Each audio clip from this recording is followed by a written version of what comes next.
Astro సిండికేట్లో మీ personal and business promotions కోసం కింది నెంబర్కు కాంటాక్ట్ చేయండి.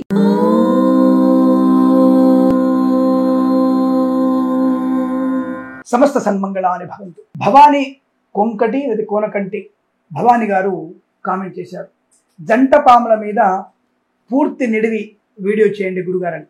తప్పకుండా అమ్మా, సుబ్రహ్మణ్య స్వామి అనుగ్రహంతో మీరు అడిగినటువంటి జంట పాముల గురించి బాగానే మీకు నేను పూర్తి వీడియో చేస్తున్నాను. నేను ఇక్కడ రెండు కారణాలు ఉంటాయి. అసలు సర్పశాంతి కొరకు కానీ, అలాగే మన జాతకంలో పంచమ స్థానంలో రాహు ఉన్నా, పంచమ స్థానంలో కేతు ఉన్నా, నవమ స్థానంలో రాహు, నవమ స్థానంలో కేతు ఉన్నా ఇది సర్పదోషం అనబడుతుంది. అలాగే మనం కాల సర్పదోషంలో పుట్టినట్టయితే, అంటే మనం పుట్టిన సమయానికి లగ్నముతో సహా మిగిలినటువంటి 7 గ్రహాలు రాహుకి కేతువుకి మధ్యలో ఉన్నట్టయితే అది కాల సర్పదోషం. అటువంటి వారైనా సరే తప్పకుండా ఈ యొక్క జంట పాముల ప్రతిష్ఠ చేసుకోవాలి, అంటే సుబ్రహ్మణ్య స్వామి ప్రతిష్ఠ చేయించుకోవాలి. అలాగే ఇక్కడ ఒక విశేషం గుర్తుపెట్టుకోండి, మన జాతకంలో ఈ రాహు కేతువుల యొక్క దోషంతో పాటుగా శని కూడా పంచమంలో ఉండి రాహుతో కనుక కలిసి ఉంటే అది విపరీతమైనటువంటి దోషం ఏర్పడుతుంది. పంచమ స్థానంలో శని రాహుల కలయిక కూడా మనకి తీవ్రమైనటువంటి నష్టాన్ని, పుణ్యబలాన్ని తగ్గిస్తూ ఉంటుంది.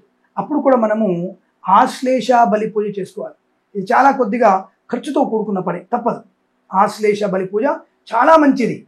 మీ సంతాన వృద్ధికి, అలాగే సంతానానికి, మన సంతానం కలగడానికి, సంతానం పరిపూర్ణ విద్యావంతులు అవ్వడానికి ఆశ్లేష బలి పూజ చాలా ఉపయోగపడుతుంది. అద్భుతమైనటువంటి బలి పూజ. అది ఒక మంచి క్రతువుతో చేయాలి, అంటే భక్తి శ్రద్ధగా చేయాలి.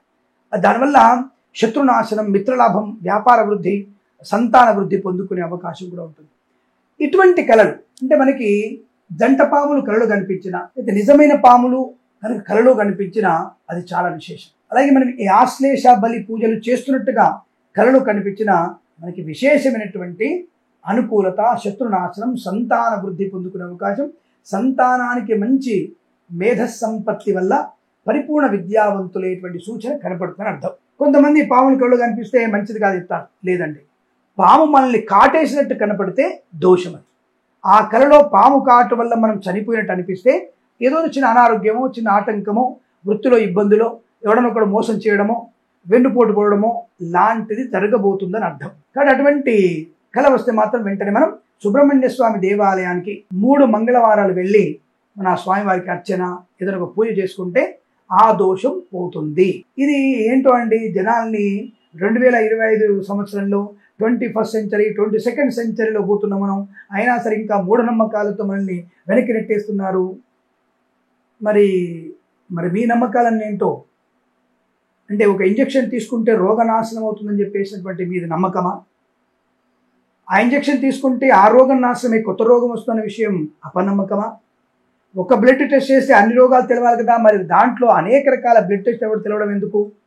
అంటే ఆ బ్లడ్లో ఉన్నటువంటి రక్త కణాల యొక్క వికేంద్రీకరణ ఏ రోగాన్ని క్రియేట్ చేస్తుందో తెలియదు కాబట్టి రకరకాల బ్లడ్ టెస్ట్ చేస్తారు. అలాగే భగవంతునిలో కూడా ఒక నమ్మకముతో సుబ్రహ్మణ్య స్వామి, లేకపోతే వెంకటేశ్వర స్వామి, శివయ్యన, అమ్మవార, ఎవరి ద్వారా మనకి ఆ సమస్య పరిష్కారం అవుతుందో అని నమ్మకంతో భగవంతుణ్ణి ఆరాధిస్తే ఆ నమ్మకంతో ధ్యానం ఆ భగవంతుడి చేత మీకు చైతన్య స్థితిని కలిగిస్తుంది. ఇగో ఇది పని చేస్తే నీకు లాభము, ఇగో ఇలాంటి పరిక్రమణ, ఇలాంటి పరిశ్రమ నువ్వు చేస్తే అనుకూలత పొందుకునేటువంటి చైతన్య బుద్ధిని కలిగిస్తాడు భగవంతుడు. తద్వారా మనకి పరోక్షమైనటువంటి భగవత్ కృపా కటాక్షాలతో మనం చేసే పనిలో విజయాన్ని సాధిస్తాం. ఇది ప్రత్యక్ష మాకు ఉదాహరణ. మేము చేసేదే, మేము దీని బతుకుతున్నాం కాదనట్లే, కానీ మిమ్మల్ని దోచుకొని బతకట్లా. కాబట్టి వారి గురించి సంకల్పం నెరవేర్చుకొని ఆ భగవంతుని శ్రద్ధతో మనం పూజిస్తే కాదనేది లేదు మనకి. కాబట్టి ఆ ప్రయత్నం చేసే ముందు ఒకసారి భగవంతుడు నమస్కారం చేసుకోండి, అర్థమంతా. అలాగే ఈ యొక్క కళలో వచ్చేటువంటి విషయాలు కూడా కొంతమంది ప్రవచనకర్తలు కూడా ఏదో తప్పుడు మాటలు మాట్లాడుతూ కళలంతా కూడా నీ భ్రమ, నువ్వు ఊహించుకునేది అవుతుంది, నేను ఇవాళ 100 కోట్లు ఊహించుకుంటా, కళలో నిజమైపోతుందా అని అడిగే వాళ్ళు కూడా ఉంటారు. కాబట్టి భగవంతుడి అనుగ్రహం ఉంటే 100 కోట్లు సంపాదించవచ్చు. చూస్తూనే ఉన్నాగా, కేరళ లాటరీ టికెట్ పారిశుద్ధ్య కార్మికులకు వచ్చినట్టుగా 11 కోట్ల లాటరీ వచ్చింది. అందరు కలిసి 250 రూపాయల టికెట్ కొంటే 11 కోట్ల లాటరీ వచ్చింది వాళ్ళకి. పారిశుద్ధ్య కార్మికులు కేరళలో, దుబాయ్లో ఆటో డ్రైవర్కి, అలాగే దుబాయ్లో మన వాళ్ళకి చాలామందికి లాటరీ వచ్చాయి. అందరికీ 10 కోట్లు, 15 కోట్లు, 35 కోట్లు కూడా లాభం వచ్చినటువంటి వ్యక్తులు ఉన్నారు. ఇది కాదందామా? ఎవడికో ఒకరందరూ అదృష్టవంతులా అంటే లాటరీ కొనడం చెప్పట్లేదు నేను. అదృష్టం అనేది తప్పకుండా మనం చేసేటువంటి పరిశ్రమలో ఒక్క దగ్గర అదృష్టం వస్తుంది. ఒక్కసారి భగవంతుడు అదృష్టాన్ని కనుక మనం కలిగిస్తే జీవితం మొత్తం కూడా మారిపోతుంది. కాబట్టి మనం నిరంతరం భగవన్నామ స్మరణ చేయాలి. ఎంత పుణ్యం చేసినా నీకు భగవంతుడు కరుణ వహించాలి. ఎంత పుణ్యం చేస్తే వస్తుంది. పుణ్యం ఎలా వస్తుందండి? దానము, ధర్మము, భగవంతుని యొక్క ఆరాధన, నిరంతరం భగవన్నామస్మరణ. డబ్బు సాయం చేయలేకపోతున్నావు, మాట సాయం చేయి. మాట సాయం చేయలేకపోతున్నావు, ధ్యాన సహాయం చేయి. ఇదే చెప్తున్నారు. కాబట్టి భగవంతుని యొక్క కృపాగ్రంథానికి ఇటువంటి కళలో వచ్చినటువంటి విషయాలు నిజమవడానికి అవకాశం ఉంటుంది. నీ మనోసంకల్పం నెరవేరడానికి అవకాశం ఉంటుంది. కాబట్టి ఇబ్బంది లేదు. ఇలా మీకు జంట పాములు కలిసి వస్తే ఇంకా మంచిది. ఇక్కడ ఇంకొక విశేషము, జంట పాములు కార్తీక మాసంలో పౌర్ణమి సమయంలో సంగమిస్తాయి. ఎక్కువగా పౌర్ణమి సమయంలో కార్తీక మాసంలో పాముల సంగమం ఎక్కువగా ఉంటుంది. కాబట్టి అటువంటి సమయంలో ఆ పాముల్ని కనుక విడదీసిన, ఆ పాముల్ని కనుక మనైనా ఇబ్బంది పెట్టినా, నీకు 7 తరాల వంశము ఎన్ని ప్రతిష్టలు చేసినా రాజసూయ యాగము చేసినా ఆ దోషం పోదు. ఎవరైనా అటువంటి సమయంలో పాములని ఇబ్బంది పెడితే నీ వంశ నాశనమే.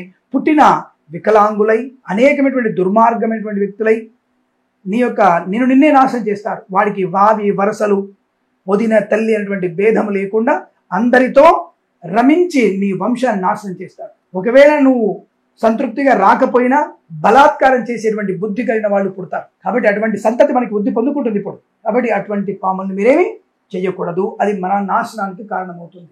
అలాగే ఇక కార్తీక మాసం జరిగేటువంటి పాముల సంగమ దృష్టి మన కళలో కనుక కనిపిస్తే, అటువంటి కనుక దృష్టి మన కళలో కనిపిస్తే తప్పకుండా మనకి మీ పిల్లలకో మీ మనవాళ్లకో సంతాన వృద్ధి కలగబోతుందని అర్థం. కాబట్టి సుబ్రహ్మణ్య స్వామి అనుగ్రహాన్ని పొందుకునేటువంటి అవకాశం ఉందని అర్థం. మరి అందరూ కూడా ఇలా మనం ఒకటి పక్షుల్ని కానీ, పాముల్ని కానీ, చీమల్ని కానీ చంపడానికి మనం ఎవరం? మరి దోమలు చంపుతున్నాం. ఎందుకంటే రోగం వస్తుంది కాబట్టి చంపుతున్నాం. కానీ మన వైపు మనల్ని ఇబ్బంది పెట్టే వాటిని ఏమైనా చేయండి, పర్వాలేదు. దాన్ని కూడా అలా కూడా చేయకూడదు. రమణ మహర్షి చెప్పినట్టుగా దోమలు చంపితే తేనెటీగలు కలిస్తే ఆయన కాళ్ళ పెట్టేశాడు. ఖర్చుకుంటారు, ఎంతసేపు ఖర్చుకోండి అని చెప్పేసి. అంత మనం రమణ మహర్షి అంతటువంటి ఓపిక, సహనం మనకు ఉందంటే ఆశ్చర్యమే. అలా ప్రయత్నం చేస్తే అవుతుందని మనకు కూడా. కానీ కనీసం మన ఇబ్బంది పెట్టని వాటిని దూరంగా జరిపేస్తే సరిపో తప్ప వాటిని చంపే ప్రయత్నాన్ని చేయకండి. అది మనకి ఇబ్బంది కలిగిస్తుంది. అందులో ముఖ్యంగా పాముల్ని మనము చంపితే నాశనం కలుగుతుంది. తేళ్లను కూడా చంపకూడదు, అది ఇబ్బంది కలిగిస్తుంది. కాబట్టి మీరందరూ కూడా ఇలాంటి కళలు వచ్చినప్పుడు భగవద్ ధ్యానం చేసుకుంటూ, భగవంతుని దగ్గర దీపారాధన, అభిషేకం, అర్చన చేసుకుంటూ బ్రాహ్మణికి 10 రూపాయలు ఇవ్వండి. పోయేదేముంది? మీలాంటి వాళ్ళు 10 రూపాయలు ఇస్తే వాళ్ళ భార్య పిల్లలు భోజనం చేస్తారు. దానివల్ల మీకు పుణ్యం పెరుగుతుంది. కాబట్టి బాపునుడు బతకడానికి చేస్తున్నాడు అన్నటువంటి భావన తప్పు. కాబట్టి జాగ్రత్తగా భగవంతుని యందు నిశితమైన దృష్టి ఉన్న వారికి ఇటువంటి కళలు కూడా ఉపయోగపడతాయి. ఇటువంటి కళల వల్ల శుభమే జరుగుతుంది. కొన్ని కళలు అశుభాలు, కొన్ని కళలు శుభ సంకేతాలుగా చెప్పబడుతుంది. కాబట్టి మీకు వచ్చినటువంటి కళని ఇలా కామెంట్ రూపంలో చెప్పండి. మీ పేరు చెప్పి ఆ కామెంట్కి సరైనటువంటి వివరణ ఇచ్చే ప్రయత్నం చేస్తానని తెలియజేసుకుంటూ, సర్వే జన సుఖినో భవంతు. మరి ఇంతటి మంచి విషయాలు చెప్తున్నాను కదా, తప్పకుండా మీరు మన ఛానల్ని మరొక 100 మంది చేసి సబ్స్క్రైబ్ చేయించాలి. దాదాపుగా మనం ఇప్పుడు 5,70,000 మంది సబ్స్క్రైబర్ దగ్గర ఉన్నాం. ఇంకా మనకు కావాల్సింది 4,30,000 మంది కావాలి. మీ అందరి సహకారం ఉంటే తొందరలోనే అది పూర్తవుతుంది. మీ అందరి సహకారం కావాలని కోరుకుంటూ ప్రేమతో మీ కిరణ్ శర్మ. లోక కళ్యాణమస్తు, ఆనంద సిద్ధిరస్తు. నమస్కారం.